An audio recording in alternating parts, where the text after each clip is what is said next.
Good evening and welcome to the Baldwin Central School District's budget presentation and hearing for the 2025-26 school year. We appreciate you taking time to attend this important meeting this evening, where we'll discuss the district's financial plan for the upcoming academic year.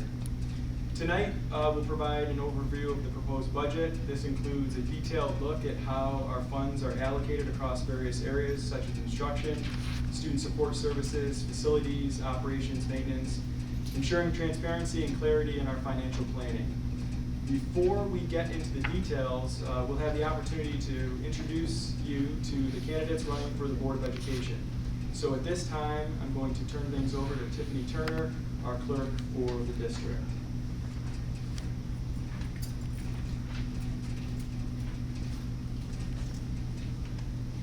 Okay, thank you for joining us for Meet the Candidates Night. We have 3 candidates running for 3 open seats on the Board of Education.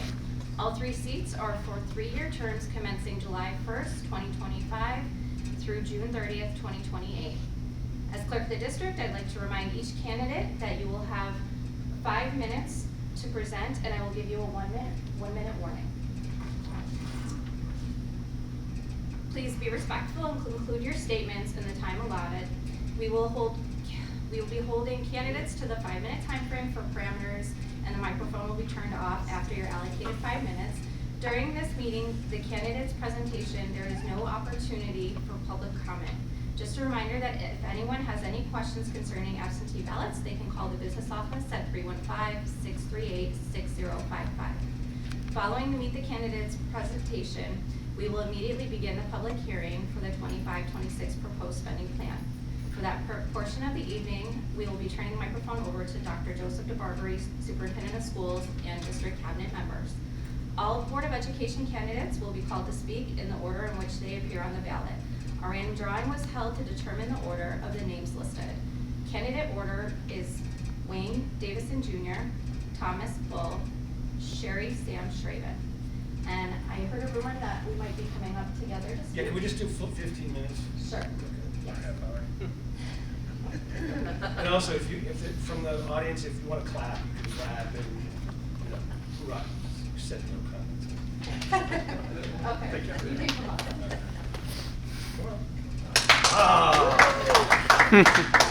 Hello, I'm the first one on the ballot, so I'll go first.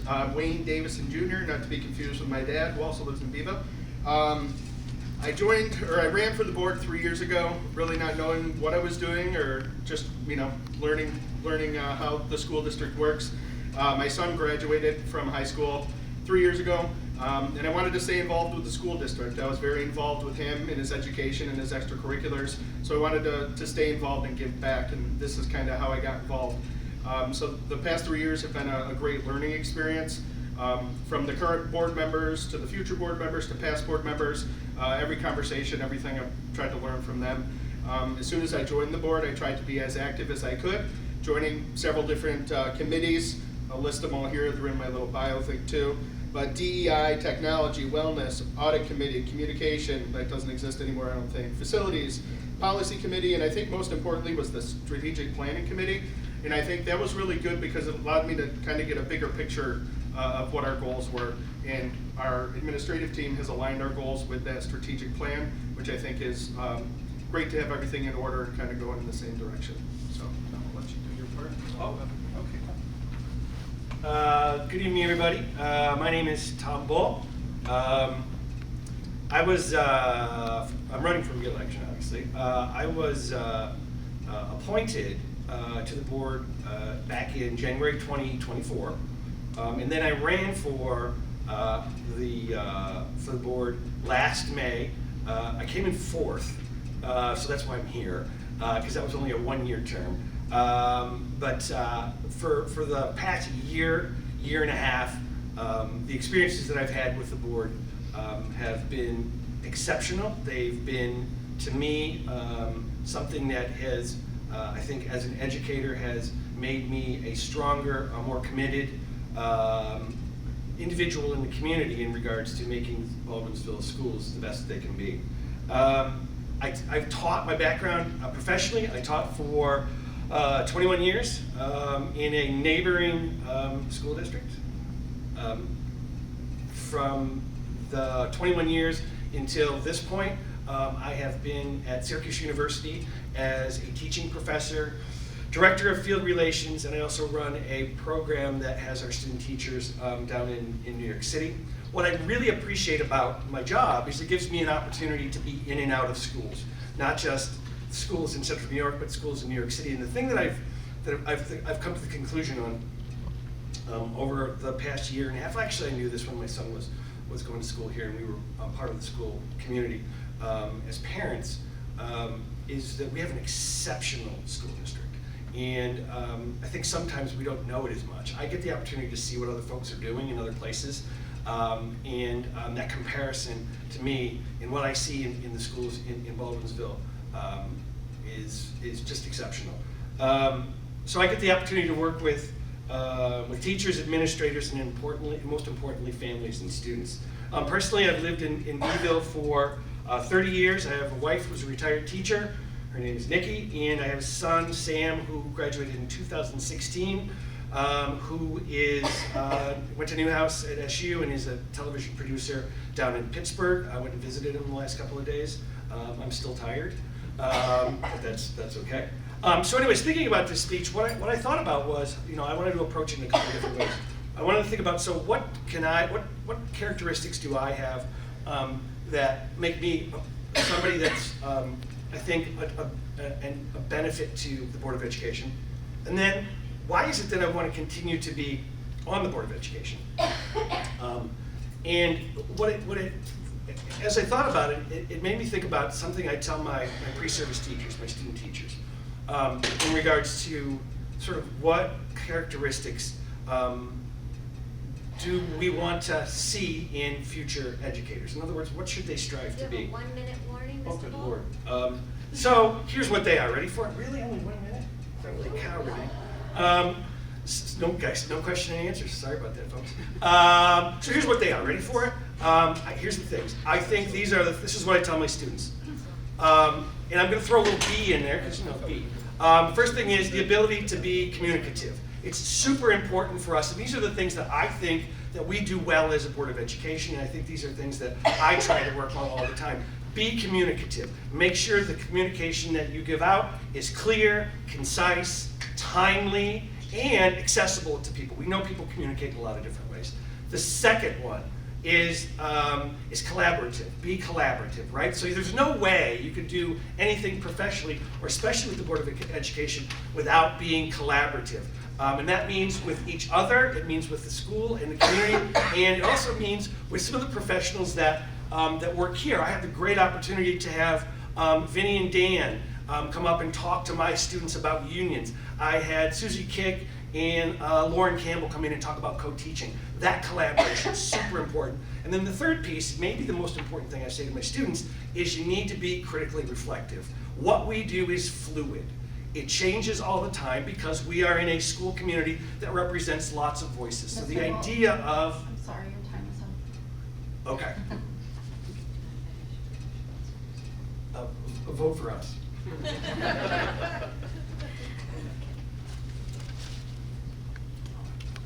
Good evening, everyone, and thank you for the opportunity to speak with you tonight. I ran for the board 3 years ago because I was on the first Funding the Future committee. After seeing that work, I really felt that we need to have a vision to plan long range for our schools. And I really missed working in the district. I think our focus should always be on students, and we should always be creating opportunities for their success.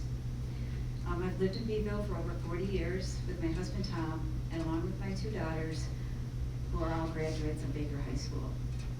I was employed for 27 years at the district, and at that time, I was able to work with fabulous teachers, support staff, community, businesses, students, and transportation department that I had to have daily contact with. And as an employee and a union leader, I was able to be on many committees and learn the workings of our district. And with all that experience, I felt like I could lend my hand to being on the Board of Education. First, to our staff, we have outstanding staff. Last week, we were able to celebrate them during Staff Appreciation Week, and kudos to you. Firsthand, I was able to witness for many years the great work that you do with our students, so thank you. Our community has supported our budgets and capital projects over the years, and I thank you for lending your vote to support our students in the future. And also, in times of need, when there's tragedies that occur, I'm a proud member of our community because we come together and support each other. Some priorities that I think that we have been working on that we should continue are our school safety and wellness for our students, having SROs and SROPs in every building, having our weapons detection systems to make our staff and students safe, our guidance department, our psychologists, Liberty Resources and social workers for the well-being of our students. Create new learning experiences through project-based learning. I'm excited to see what that is going to bring for our kids, and they will be able to show us different ways that they are learning. Of course, we have to be fiscally responsible to our taxpayers, creating a budget that will not only, that they will approve, but will also give our students programming to make them successful. So that when they graduate, they will be career ready and be able to be citizens in our global world, whether they choose to go to college, the military, employment, vocational training, or a combination of those. Communication and transparency.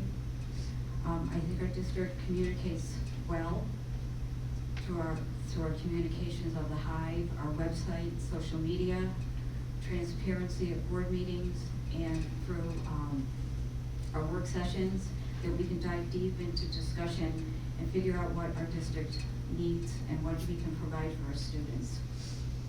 And lastly, I'd like to invite you all to come to events, come to a chorus concert, attend a play, come to a community cafe, be on a budget committee meeting, see what's really going on in our district so that we can get feedback from you, answer a survey, or a thought exchange. And lastly, I'm just excited for the future of our kids. I can't wait to see what we can create for them. Thank you. I thought we were going to do something different. I still have a couple minutes. I'll make it sweet, short and sweet. Yes.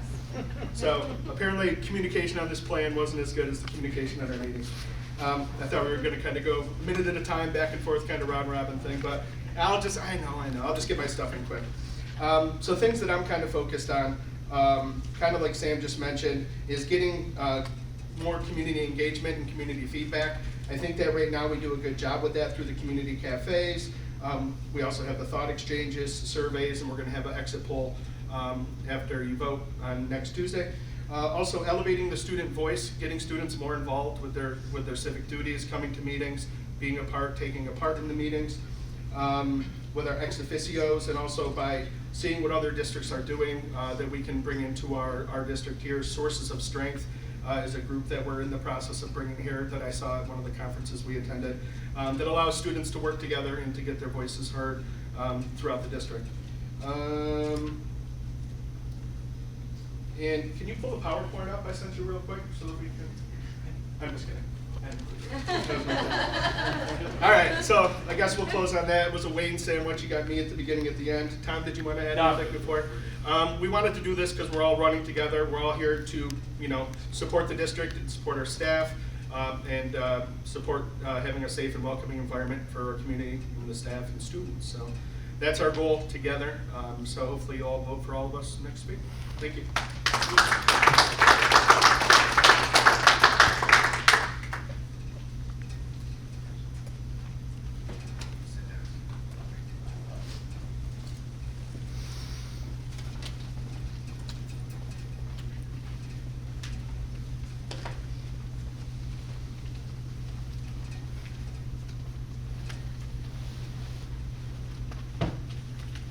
So we're going to transition to our budget hearing. So throughout this budget hearing, Our district leadership team will take questions from the public during the presentation, so if you have a question, you can just raise your hand. I'll be happy to stop and answer your question. Just come forward and make sure that I see you. This will ensure that those that are also attending and watching virtually will be able to hear your question and also see who's asking that question. The district leadership team, in collaboration with our Board of Education, strive to build a budget that speaks to supporting, building, educating, and empowering each of our students. The data, the research-based instructional practices, and the financial practices help us to continue to make decisions as we create our spending plans for the future. You can see from the example here with our photographs, this is really what it's about. Highlight, it's a focus on our students. You'll see the championships, you'll see the outstanding marching band, field band performance, our musical, and then students in our universal pre-K program outside being instructed with their teacher and teaching assistant.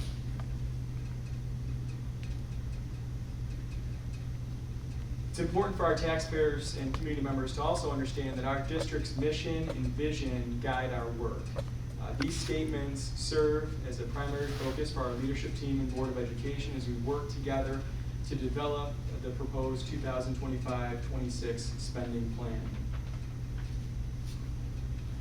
These priorities that you see here, the 10 priorities, these were developed as part of our strategic plan. These all were a culmination of work created from a community perception survey that really highlighted our community's decisions as to what we have to work through as a school community. And so you'll notice on this graphic the 10 priority areas. They help define our work. They help us foster and build an environment that educates and empowers our students. This is also what it's about, some points of pride from this calendar year. We've had many students participate in the NISMA All-State Performing Ensemble. We've had students participate in Area All-State. We've had many students qualify for the National Honor Society and the Junior National Honor Society. We've had many students participate in the National Merit Scholarship Foundation program. We've had 53 Scholastic Art Awards, 16 Scholastic Writing Awards. Numerous students participate in the Angelo del Toro Puerto Rican Youth Hispanic Leadership Institute. As far as the athletic realm, we've had multiple team section champions, individual championships, state qualifiers. This is really what we do here in Baldwinsville. It's we create that well-rounded learning opportunity for students, and they have the opportunity to participate in a wide array of extracurricular, fine, visual, and performing arts and athletic opportunities.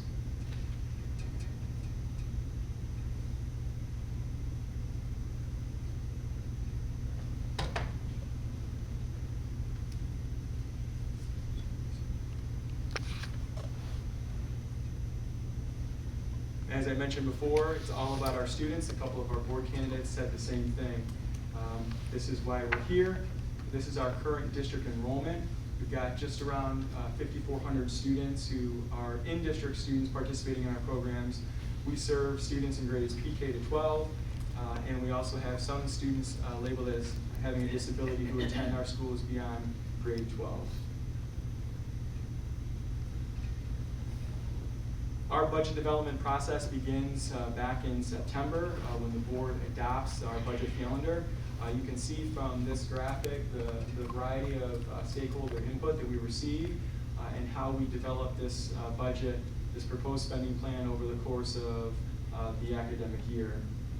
Ultimately, it culminates in our May 20th vote. We are looking obviously for your support. We continue to review and update our district's long-range financial plan.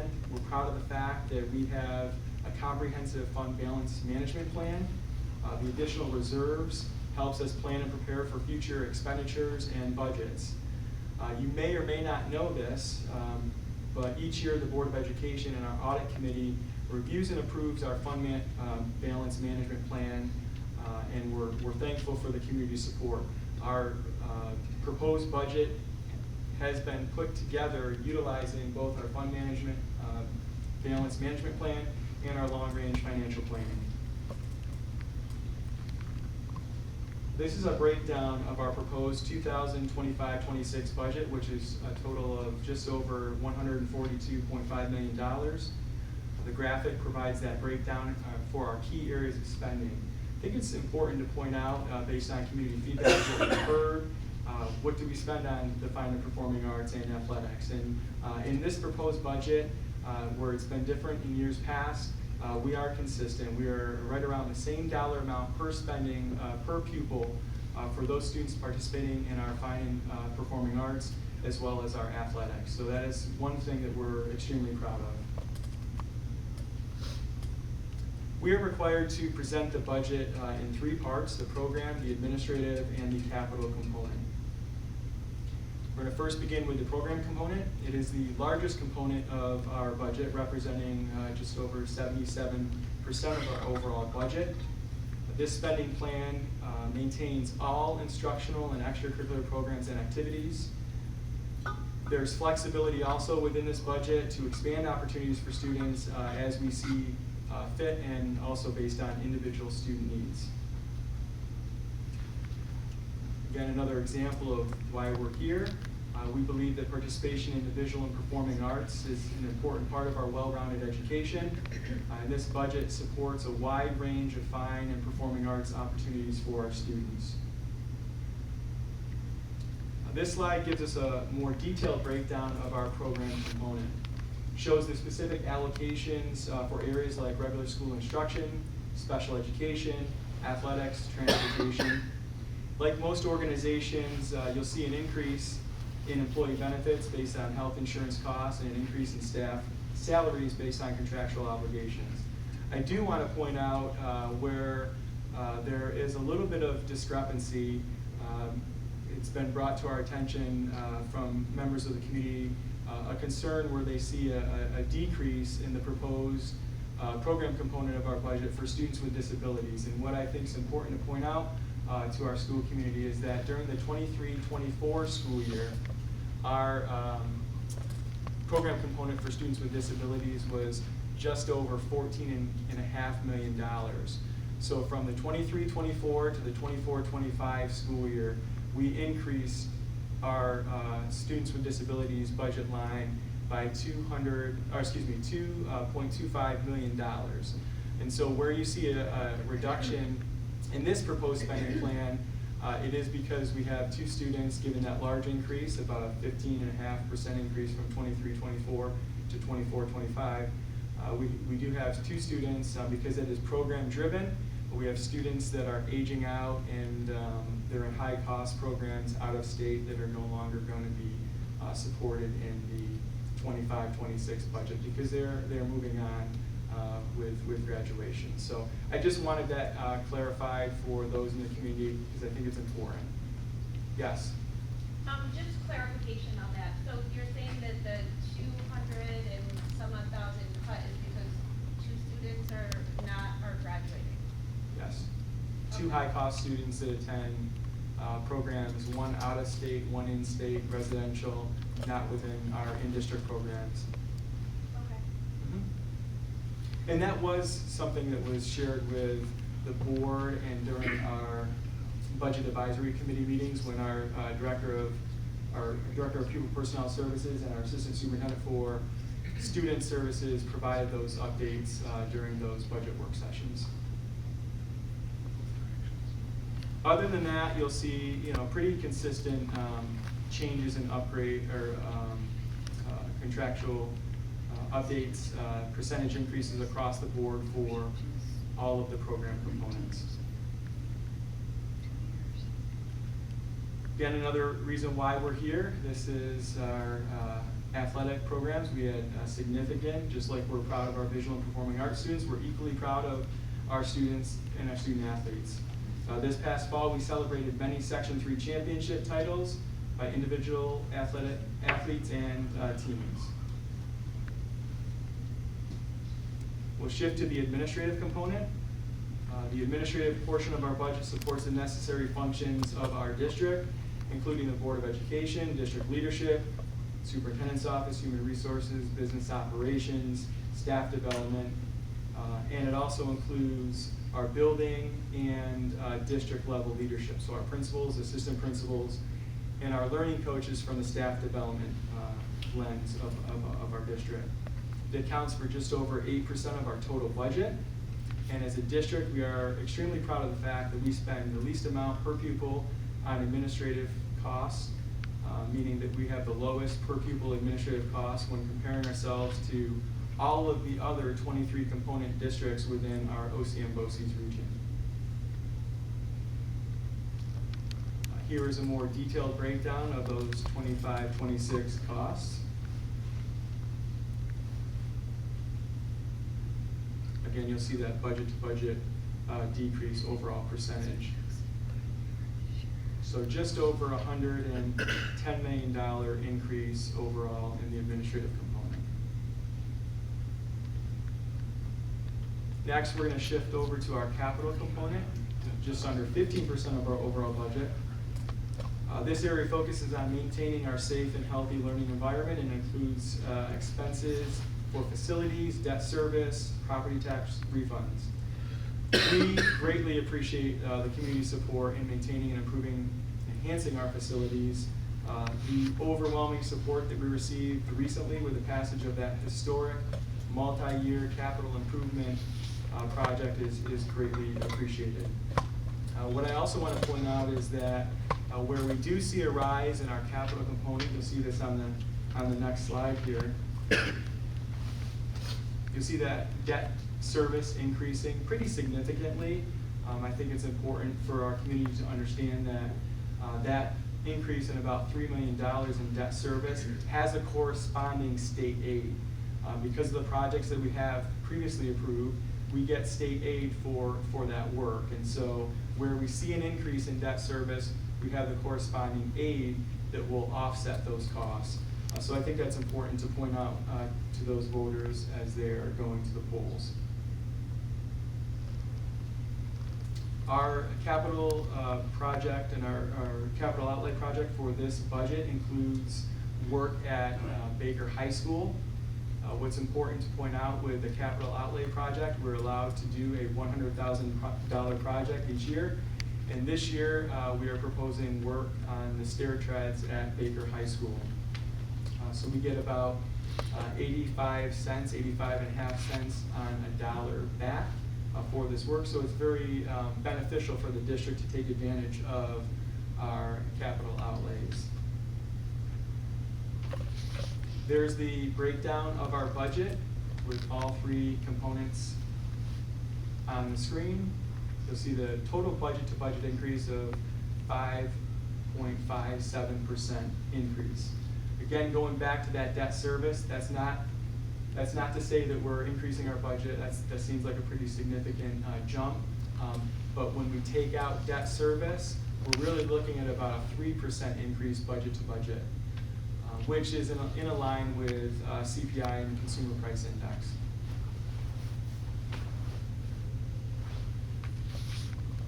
Let's take a look at our revenues. So this is a listing of our revenue sources for the proposed 25-26 spending plan. You'll see that we have an increase in state aid.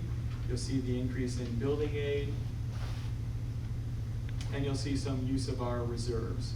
Again, we're thankful for our fund balance management plan and our reserve plan that we're able to utilize some of those revenue sources to offset our spending package for our community. We're looking at a total tax levy increase of, or total tax levy of just under $68 million. As I mentioned before, our budget to budget increase of the 5.57% is in line when you take out that debt service with our Consumer Price Index. Our tax cap, our estimated tax cap is 3.21%, and it is at the cap using our formula. So what does that mean for our taxpayers as they're voting on this budget? When you take a look at our historical tax rate increases, one of the things that we're proud of the fact is that we have basically been fortunate to have a lot of growth within our school community. Growth from new residential, business opportunities in building. And because of that, we're able to see our estimated tax rate increase to what actually gets adopted when the board adopts the warrants in August. And you'll see the trend, it is negative. So last year, for example, we went out with an estimated tax rate increase of 3.89%, and we actually had a negative 9.6% actual rate increase or decrease in this case. And you'll see the trend of our tax rate per thousand true value over the course of the last several years. Again, we attribute this mostly to significant growth within our very desirable school community. This graph represents our tax rate per thousand, how it's decreased versus increased due to those assessed values within our school community. There's another graphic that represents that projected tax rate increase and the actual.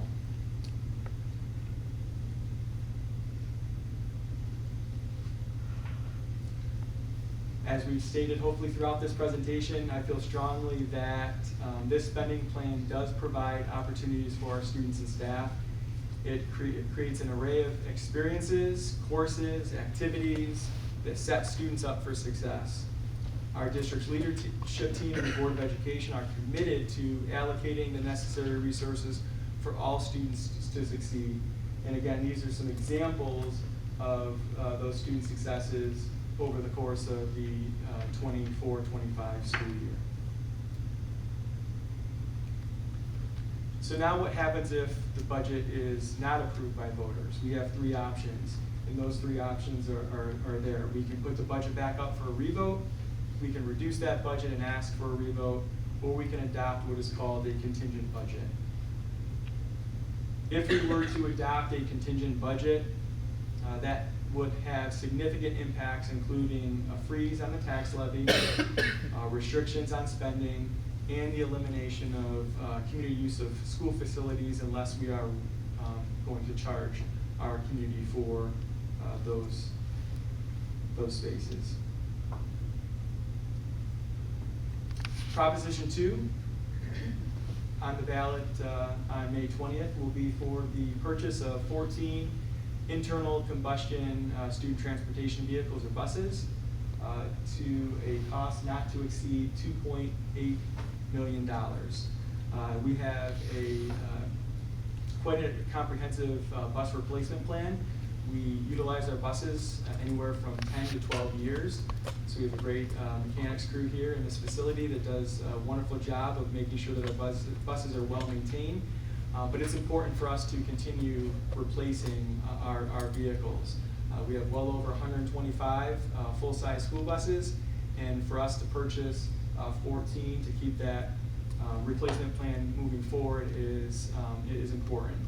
So we're asking, obviously, the community for support in continuing with the purchase of these vehicles. There's a breakdown of the cost. So when you really think about this, over the course of a 5-year period per year, we are getting $2.8 million worth of school buses for $115,000 a year for 5 years. That actually equates to about, take a $200,000 bus, it's about a $40,000 cost. So for a cost for a small SUV, we're getting a full-size bus. Proposition 3 is for the establishment of a new 10-year, $10 million capital reserve. And this is important for us to establish this reserve. There's no cost to the taxpayer at this point. We do not have $10 million to fund at this point in time, but it allows us to place extra funds at the end of each school year. Board has the ability to authorize a transfer when we have funds available to do that. But the reason why this is important for us to have is that this community has long supported capital reserves and utilizing capital reserves to offset the local share of our capital projects. And given the historic vote that we had and the most recent votes in 2022 and 2023 for capital work, we have actually exhausted all of the reserves that we have currently on the books. So we do not have a reserve available if the board right now wishes to fund a capital reserve. So we are asking the community to establish this reserve, and I think it's important for people to understand why we are doing that. So this will help us for future capital improvement projects. And last but not least, we have the election of 3 candidates for 3 open seats. And you heard from those earlier, Sam, Tom, and Wayne, and they're running currently unopposed.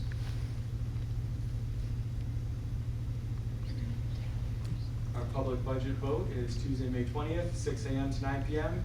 in our typical location, the District Operations Building on East Oneida Street.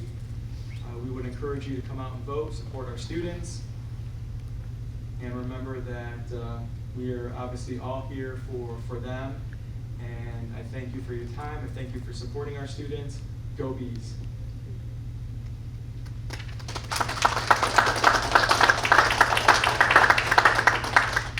I'll take additional questions if you have questions. Go ahead. I was talking to a bus driver from West Tennessee. They're having a lot of problems with new buses.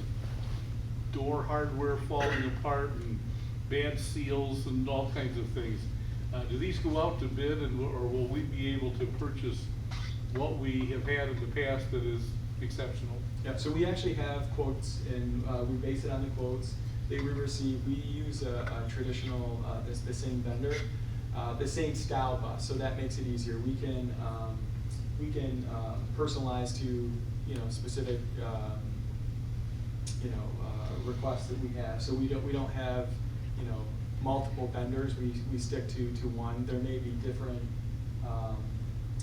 companies that sell that brand of bus, but we actually have had a good success rate with the buses that we purchased. In fact, the buses that voters have authorized and approved last May, over the last 2 months, we have brought those online, and we're seeing some great results with their use.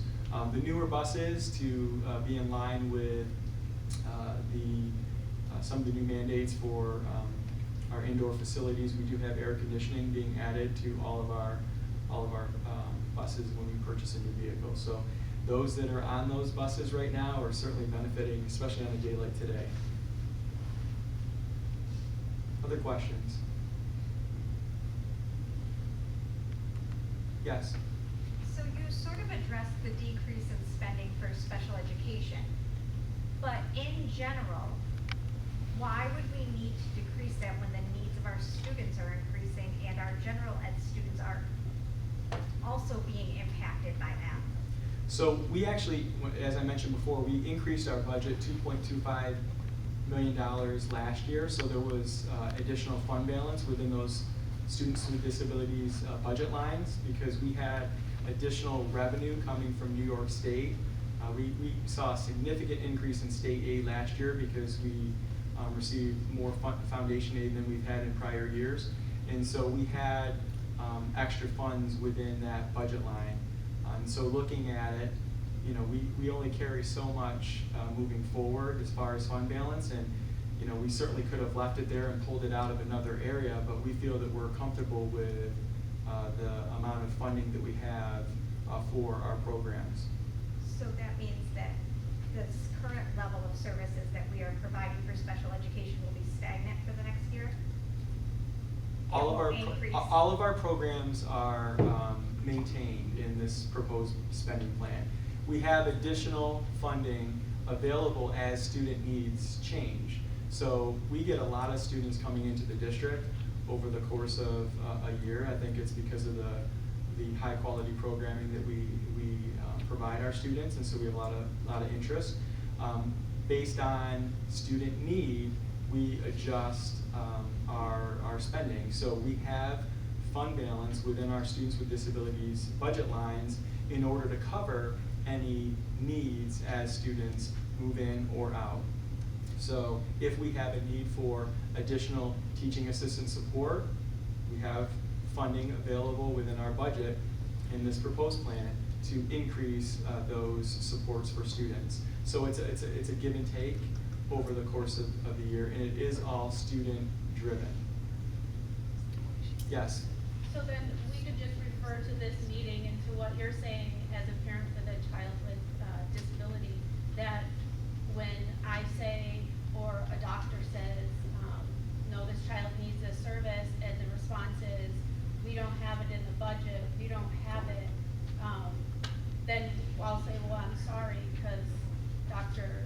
I don't say your name, DeBarberie, sorry, I didn't want to mutilate it, said, no, we do have the ability to have the service. Yeah, so we have funding in our budget to support student needs, but I'm not gonna stand up here and discuss individual student needs and or program services, right? So we It's have just not, it's right. just not me, I mean, No, I live in general in a though. large community, and I'm out in the community all the time, and I hear constantly the same thing from parents, that their children are being denied, or they are being encouraged to not seek services, so that's why I'm asking.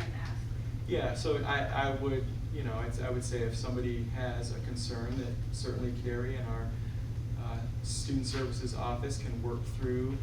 But just because, you gotta remember, when it comes to students with labeled as having a disability, there's a committee on special education that makes the recommendation for programs and services. So even though parents may have, specific desires, the committee ultimately is gonna make a decision on what is the best support for students. And so it might be that somebody wants this program and it's, something that we're not going to consider because of what recommendation comes out of the Committee on Special Education. So we try our best to support all students in the way that we feel is appropriate, and that's why we have a team of people that are ultimately working to make sure students are getting the supports and the programming that they need.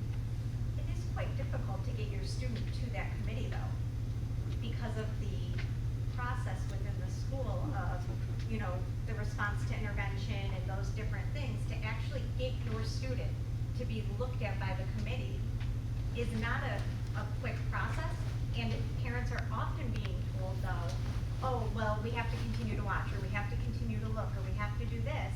And my concerns are voting for a budget that's, yeah, the money's there, but like, is the TA being put in that classroom where the kid is throwing things and your general ed students are also having to leave the room multiple times? Like, are we using the money to do those things?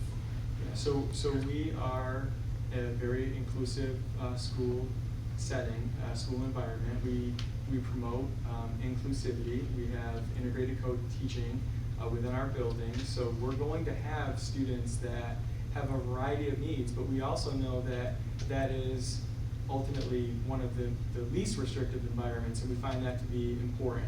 That's what our communities ask for. When you go back to those 10 priority areas and supporting students labeled as having a disability within our community. One of the things that I think is also important to point out that, yes, there is a process, because we need to make sure that we have the data that's going to support the decision, whichever decision comes out of the Committee on Special Education. So it isn't a quick process. You're right, but part of the reason behind that is, based on state regulations and guidelines and our procedures, making sure that students have that, are in the least restrictive setting. So it's going to take time, and we need data in order to make a decision to change a program, because we feel that the best place for students is within our walls, within our classrooms, getting the support that they need from our staff. And certainly, we can all disagree with whether there's a need for more restrictive environments, but that's just not the practice that this district has been following for at least the last 12, 13 years. Other questions? Concerns? I have a Yes. question, it's not about special ed though. As far as the veterans benefit as a tax reduction in your school taxes, are we ever going to consider that for Baldwinsville? So I don't want to speak for the board, but what I will tell you is the board has engaged in conversations over this last year. They'll continue to engage in conversations regarding exemptions. I don't know that there is a desire for the veterans exemption or the emergency personnel exemption. There has been more recent conversation about the senior citizens low-income disability exemption and potentially looking at raising that cap to 60 or to not more than $60,000. So that's something the board will continue to have conversations about. We have heard from a few community members. We actually have that on as an exit poll. So when you go to vote this year, if you could just make sure or encourage others to weigh in and provide the board with feedback. That's what we're asking, and ultimately they'll make a decision over the course of the 25-26 school year. We know that we would have to have something in place before the March 1st, 2026 deadline if it were going to impact the future year's taxes. But serious, I think, consideration has been a part of the conversation regarding the senior citizens income exemption. Any other questions? All right, I will officially close this hearing at 6:45. Certainly stay back and answer any questions if you feel the need to ask questions in a more private setting. We'll be here for the next several minutes. Thank you. Please remember to vote May 20th. Go Bees.